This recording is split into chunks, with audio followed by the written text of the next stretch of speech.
केवळ भाजपच नाही तर पुण्यामध्ये शिंदे सेनेचे एबी फॉर्म घेण्यासाठी सुद्धा एका हॉटेलमध्ये प्रचंड गर्दी झाली होती। विजय शिवतारे आणि नीलम गोरे जिथे बसलेत त्या दालनाबाहेर शिवसैनिकांनी प्रचंड झुंबड उडाली होती त्यांची।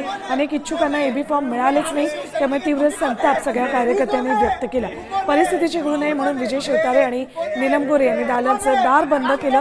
त्यानंतर ही नाराजी आणखी उफाळून आली। बाहेर येऊन विजय शिवतारे यांनी शिवसैनिकांना शांत राहण्याचं आवाहन केलं।